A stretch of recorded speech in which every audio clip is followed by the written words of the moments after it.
ఊర్లోకి కళ్ళు పూసిపోండు. అప్పుడు ఎంత 20 పైసలు ముంత, 20 పైసలు ముంత.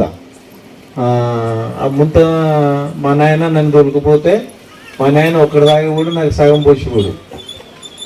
ఏమ్మా అట్లా నేను తాగి అట్లా ఏమైంది, లాస్ట్కి 14 సీసాల కాటికి వచ్చినాను.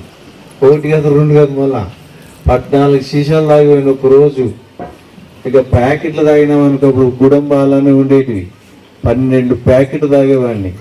ఇక ఎంబీపీఎల్ అంటావా, ఎంబీఎల్ అంటావా, ఇక ఏ చెప్పలేనని తాగినాను నేను. కానీ నన్ను మా నాయన బాగా చేయలేదు, మా అమ్మ బాగా చేయలేదు. ఎవరు చేశారంటే దేవుని సేవకులు చేశారు. నేను తాగానని నన్ను దూరం చేయలేదు వాళ్ళు. నువ్వు తాగొస్తున్నావు కదా, నువ్వు ఎందుకు వస్తావని నన్ను దూరం చేసిన వాళ్ళు కాదు. వాళ్ళు నా ఇంటికి వచ్చేవాళ్ళు, నా ఇంట్లో వచ్చి ప్రార్థన చేసేవాళ్ళు, వాళ్ళు నన్ను బాగా ప్రేమించేవాళ్ళు. వాళ్ళు ఎవరో కాదు, మళ్ళా చాలామంది ఉన్నారు ప్రియా దేవుని సంగమా, గమనించండి. కాబట్టి నన్ను అలా పెంచారు. ఎవరు పెంచారంటే దేవుని సేవకులు నన్ను పెంచినారు. కాబట్టి దేవుని సేవకుల మాటలు మీరింటే మీరు కూడా రక్షింపబడతారు, మీరు కూడా రక్షింపబడతారు. కాబట్టి ప్రియా దేవుని సంగమా, ఒక చిన్నరాజు నన్ను ఎప్పుడు విడిచిపెట్టినోడు కాదు. గుడూరు చిన్నరాజు నేను ఎంత తాగినా కూడా తన వెంట వేసుకొని తిరిగేవాడు. నువ్వు తాగినావో లేదో నాకు సంబంధం లేదు, నువ్వు దేవుని దగ్గర రానివాడు. నా మనసు మారిన తర్వాత బాప్తిసం తీసుకున్నాను. ఆ తర్వాత దైవ సేవకులు నన్ను అభిషేకించినారు.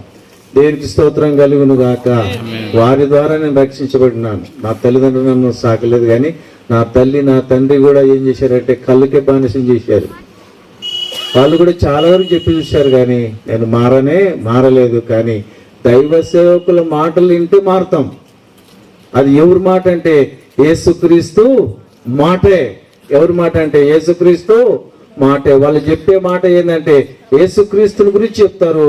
ఆ యేసుక్రీస్తుని గురించి మనం విన్నామనుకో, మన మనస్సు మారిపోతుంది. వాక్యం అంటుంది కదా, ఎవడైనను క్రీస్తు ఆత్మ లేకపోతే వాడు అయిన వాడు కాడుని. కాబట్టి ఆయన ఆత్మను పొందుకునే వారుగా ఉండాలని దేవుని సేవకునిగా హెచ్చరిస్తుంటున్నా. కాబట్టి దుష్టుల ఆలోచన చొప్పున నడవక, పాపుల మార్గమున నిలవక, కూర్చుండక దివారాత్రము దాన్ని ధ్యానించేవాడు ధన్యుడిని లేఖనం సెలవిస్తూ ఉంది. అలాంటి ధన్యతను పొందుకోవాలంటే యేసయ్య దగ్గరికి మనం ఖచ్చితంగా రావాలి. ఆయన మాటకు లోబడి జీవించేవారుగా మనం ఉందాం.